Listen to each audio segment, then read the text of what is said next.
If you're over 50 and tired of exercises that wear you down, you're not alone. I'm Jack Thompson, creator of the Fascia Strength and Power program.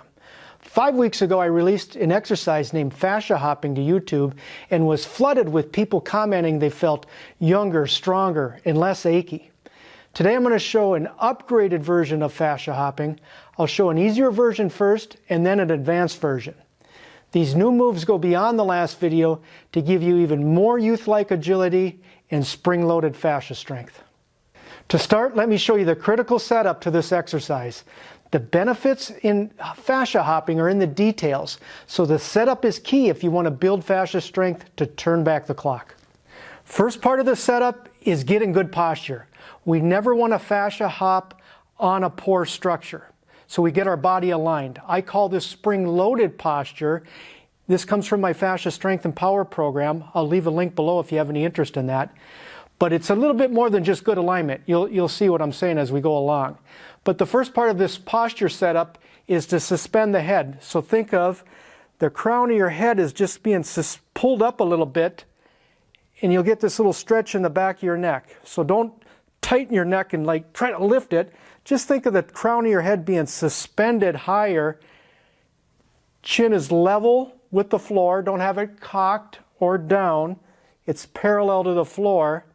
And shoulders are back and down. Think of the weight of your shoulders sinking down to your belly. All right? We don't want shoulder float. Never in this exercise do you want your shoulders to float up into your ears.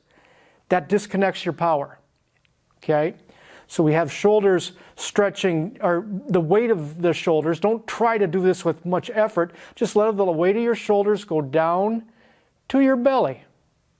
So we've got the head suspended up, shoulders down. It puts a stretch on the fascia wetsuit. That gives us some elasticity. Okay?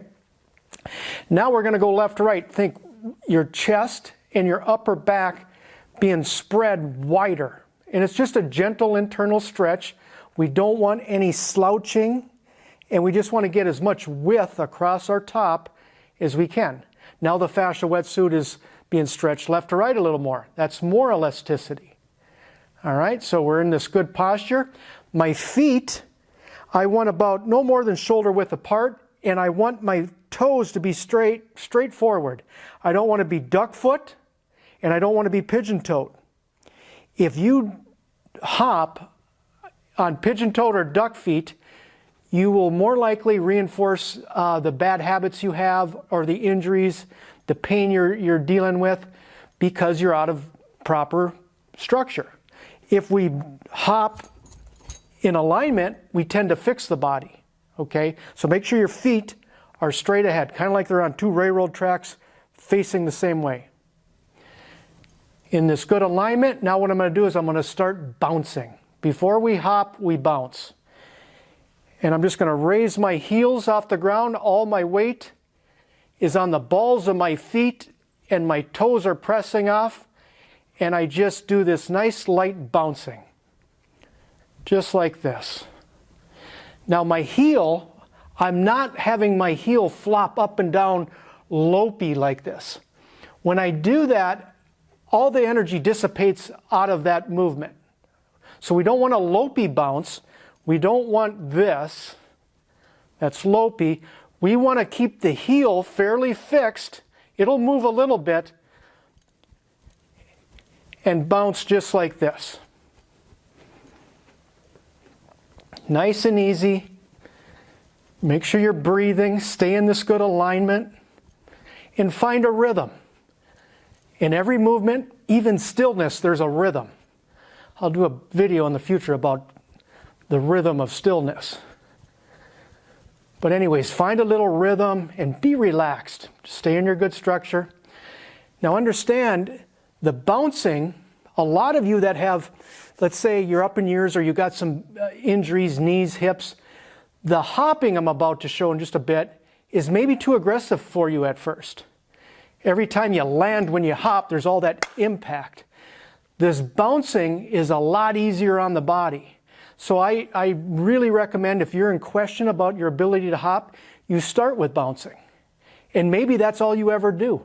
And that is fantastic because there's huge benefit out of bouncing. I do bouncing quite often, okay? So don't think it's discounted from the hopping. So you might always just do bouncing, and that is great. Some of you will graduate to hopping after you bounce for a few weeks, let's say, or several weeks. But don't get aggressive with the hopping until you really feel like you've mastered the bouncing.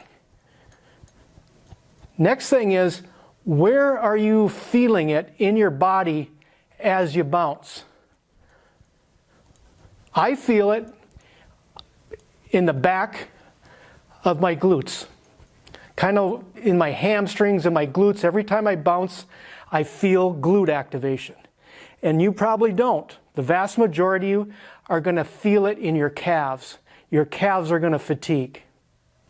Understand this, if you're bouncing or hopping and your calves burn out fast on you, it's a red flag that your foot to glute connection is shot. Lower body strength isn't just about strong thighs. It's about creating force off the ground from your feet. If the signal from your feet to your glutes is weak, you've got a problem. Because I have strong foot to glute connection, when I do fascia hopping or bouncing, I feel a small contraction in my glutes every time I push off. I feel it in my butt muscles. I still feel it a little bit in my calves, but they don't burn with fatigue. I can hop for long periods of time without struggling.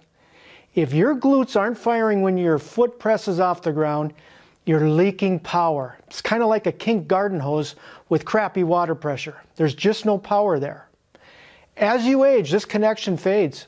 Your foot hits the ground and your glutes do nothing. They're basically out to lunch. That's why so many people over 50 have no ass, no shape, no power. Their pants would fall down if they weren't wearing a belt. Once this crucial glute connection dies, everything else becomes vulnerable. Knees, hips, back, posture, all weaker and all at risk. Fascia hopping and bouncing rebuilds this lost connection, syncing foot strike with glute activation. Fix the connection, fix your body. Before I show fascia hopping, let me first show you a bouncing exercise that will help you get foot to glute connection and boost agility and footwork. All keys to getting stronger and feeling younger. Okay, on this bouncing exercise, we're going to be in our good alignment like I already showed. You're going to be bouncing up and down. And what I want you to do is bounce 5 times. 1, 2, 3, 4, 5. And on the 5th one, take a step forward and bounce 5 times. 1, 2, 3, 4, 5. Take a step backwards. 1, 2, 3, 4, 5. So it looks like this. You probably see better in this angle. 1, 2, 3, 4, 5. Step. 1, 2, 3, 4, 5. Step. 1, 2, 3, 4, 5, step. 1, 2, 3, 4, 5. Now the whole time I'm staying on the balls of my feet, okay, and that's challenging. Every time I step forward or backwards, I'm not stepping and going to my heel. I'm trying to stay on the balls of my feet as I step, okay. Some of you that will be too big of a challenge. It will compromise your balance. So have a stick. Take a broomstick or any old stick and do the same thing. Have this for some balance. 1, 2, 3, 4, 5. Step. 1, 2, 3, 4, 5. And just use your stick as a support. So you go forwards and backwards with your stepping. 1, 2, 3, 4, 5. Step. 1, 2, 3, 4, 5. Step backwards. Do that for like a minute or so. After a minute, go ahead and start. We went forwards to backwards there. Now we're going to go left to right, lateral movement.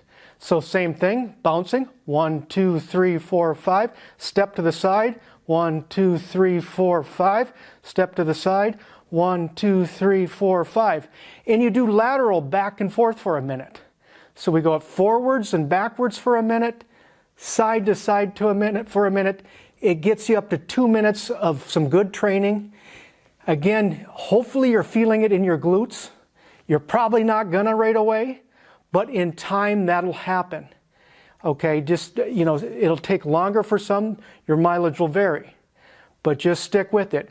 If your calves fatigue so much that you need to take a break during the 2 minutes, go ahead, stop the clock and take a break, and then start the clock again. Try to get 2 minutes accumulative. Now let me show you how to build even more fascia strength with fascia hopping.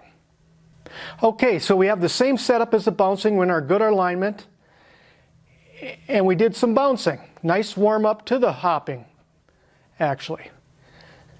What we're going to do now when we start hopping is we press off the balls of our feet, push off of our toes, and come off the ground. Now you're not coming off the ground very much. It might be just an inch or so. That's perfectly fine. And it's the same kind of hopping if you're skipping rope. And you just hop like this. Try to keep your heel fixed. We don't want that loping for the same reason. Matter of fact, if you're loping, meaning the heel's down and up, it's kind of like this kind of hopping, you won't build that foot to glute connection as fast. Matter of fact, you might not ever build it. You need to tighten the springs of your foot, the fascia in the foot, fix the heel by creating a little more stability in the ankle, and hop with a fixed heel. Now it won't be completely fixed. There will be a little play in there, but as your feet and your ankles strengthen, you'll get less play and you'll build more foot to glute connection. All right, so I'm hopping, I'm breathing, I find a rhythm. We always find a rhythm because that tells me that I'm not too tight. If I hop too stiff like this, tense structure, I won't build fascia strength. I'm into muscle tension. But if I find a nice rhythm with a fixed heel, I know I'm building the elasticity of my body. So once you feel good about hopping, here's the, similar to the bouncing drill I just showed, a kind of an advanced hopping exercise where we go forwards to backwards with the hopping. Just like this. You can start off just up and down, but then start going forwards, backwards. Keeping the heel fixed. And do like a minute. Do a minute forwards, backwards. If you fatigue, go ahead, stop the clock, take a little rest, and then try to get that full minute. Once you do a minute there, then we just did forwards, backwards. Now we're going to do lateral movement side to side.